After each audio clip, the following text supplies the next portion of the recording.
In Moscow, Idaho, silence is normal. Until one Sunday morning, it wasn't. It was cold. Still, a quiet Sunday in mid-November.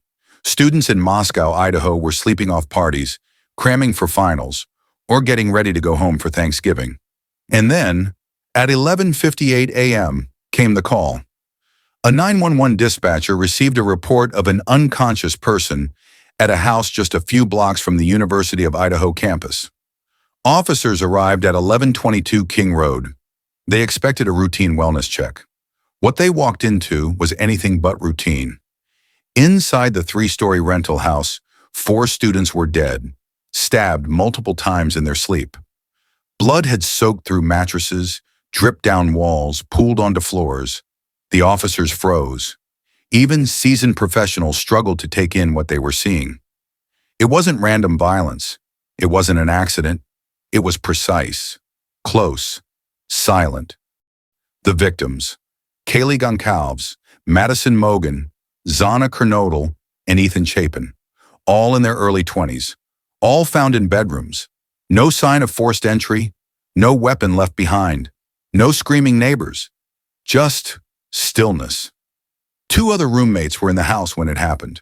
One of them said they saw a man, tall in black clothes wearing a mask, walk past them and out the sliding glass door.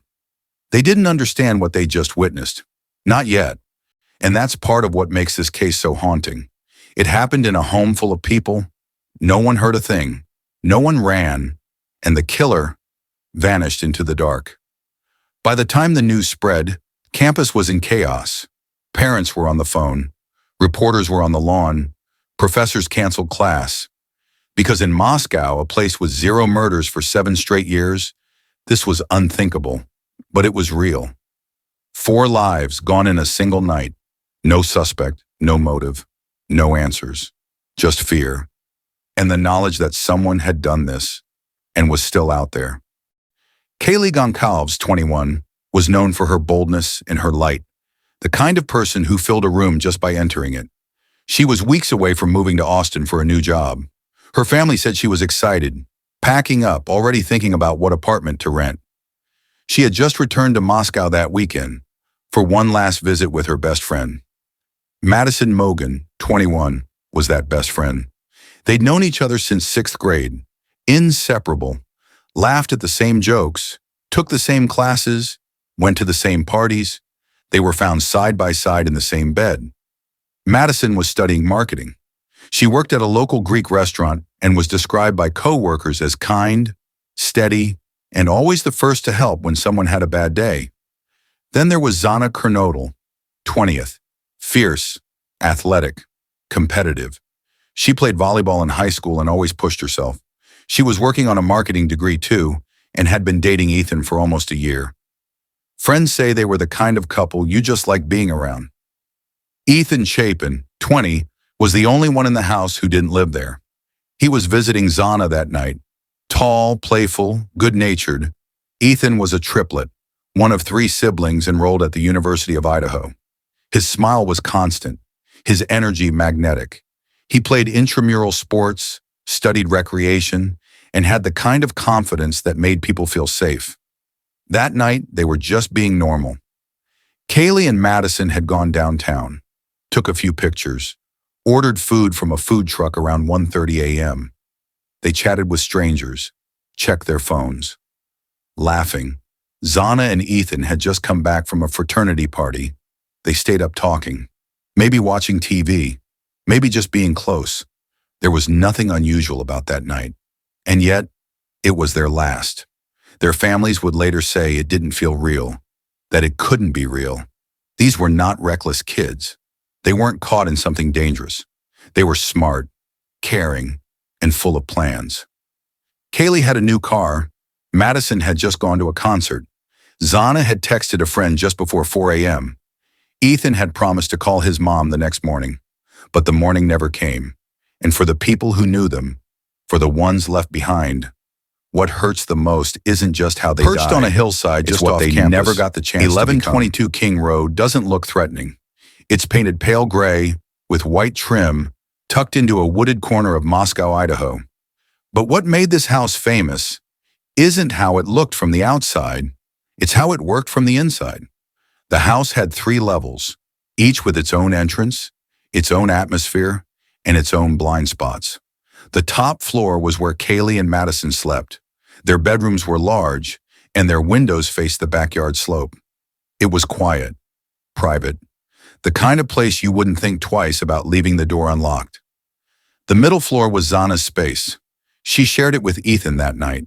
Her bedroom faced the parking area, with a sliding glass door leading to a small deck. From the outside, you could walk straight in. No stairs needed, no noise. Just one quick step inside. Then there was the ground level, where the 2 surviving roommates slept. Their rooms were separated by a narrow hallway. No direct view of the upstairs, no shared stairwell with the upper bedrooms. Sound rarely traveled between floors. That's what made the crime so chilling. The attacker moved through this strange vertical maze, silently, entered through the 2nd floor, killed, climbed, killed again. Then walked back down and out the same way they came in, through the sliding door near Xana's room. There were no alarms, no broken locks, nothing to alert the roommates downstairs that something unthinkable was happening just feet above them. One of those roommates would later tell police she opened her door and saw him, a tall figure dressed in black, wearing a mask that covered everything but his eyes. She said he walked past her without a word and vanished into the dark. She didn't scream, didn't run. She locked herself in her room, too stunned to process what she'd seen. In the days that followed, investigators mapped out every corner of that house. They used lasers to reconstruct movement, traced blood that seeped through walls, measured angles, shadows, and steps. But the deeper they looked, the more the house seemed to swallow answers. There were no fingerprints, no footprints, no bloody weapon left behind. Just a silence, a deep architectural silence, the kind that hides footsteps and murder.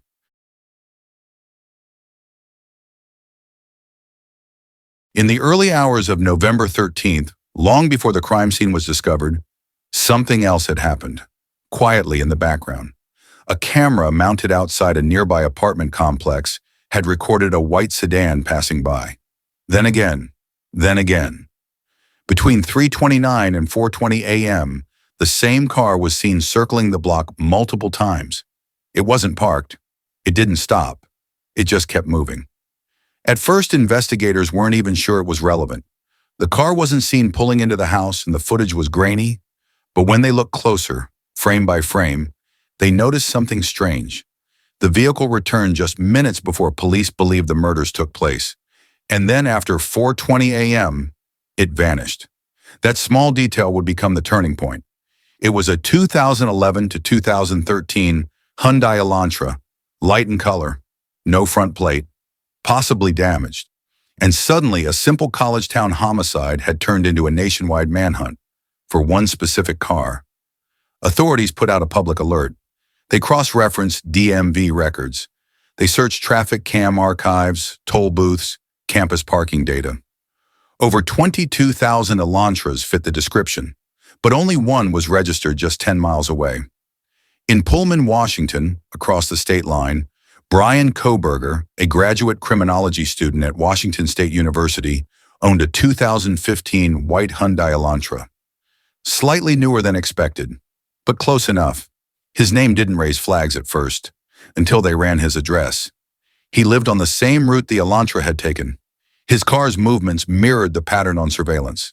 Even more disturbing, his cell phone had been near the victim's house dozens of times before the murders. Never inside, just lingering in the area. Investigators pulled his class schedule, parking permits, swipe logs. They started watching every day. Then in December, just before winter break, Kohberger made a long drive east, all the way to Pennsylvania, across the country. He brought the Elantra with him. Before his name made headlines, Bryan Christopher Kohberger was just another student, a quiet face in a lecture hall. A man walking across campus with books under one arm and silence under the other. He was 28 years old, pursuing a PhD in criminology at Washington State University, just a short drive from the University of Idaho. His research focused on criminal behavior, serial offenders, and forensic psychology. He spoke like an academic, measured, clinical, detached. In one of his graduate projects, he created a survey. It was posted to Reddit, asking ex-convicts to share their thoughts and emotions during the act of committing a crime. Questions like, what did you feel before you decided to kill? How did you select your victim? What did you do to avoid being caught? At the time, no one questioned it. He was a student, after all. This was for research. But now those questions sound different. Kohberger had earned his master's degree in criminal justice in Pennsylvania. He had worked in security, delivered pizzas. He wasn't rich. He wasn't famous. But those who knew him described something strange, a constant need to be seen as smarter than everyone else. Some professors called him brilliant. Others said he talked down to people. Cold, arrogant, but never dangerous. His high school classmates remembered a boy who was overweight, awkward, and often bullied.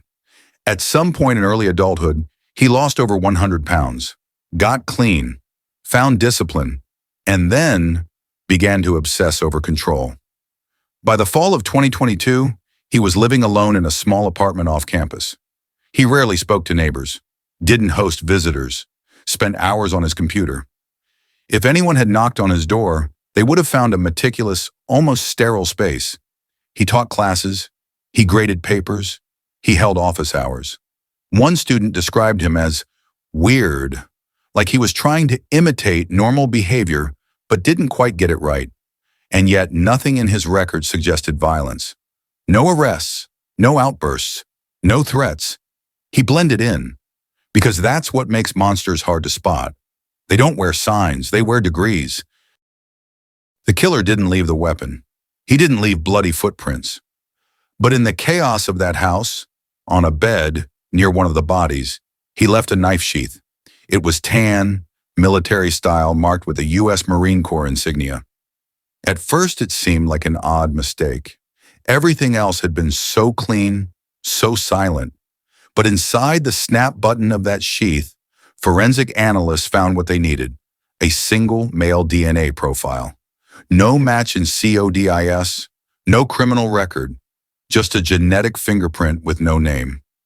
Weeks later, with Bryan Kohberger as their silent suspect, investigators moved quietly. They followed him across the country, over 2,500 miles to his parents' home in Pennsylvania. He didn't know they were there. He had no reason to suspect that his trash would matter. But on a cold December night, agents rummaged through the Kohberger's garbage bin, and from the lid of a used Ziploc bag, they lifted DNA from his father. It was a near-perfect familial match. Back in Idaho, the sheath DNA was retested.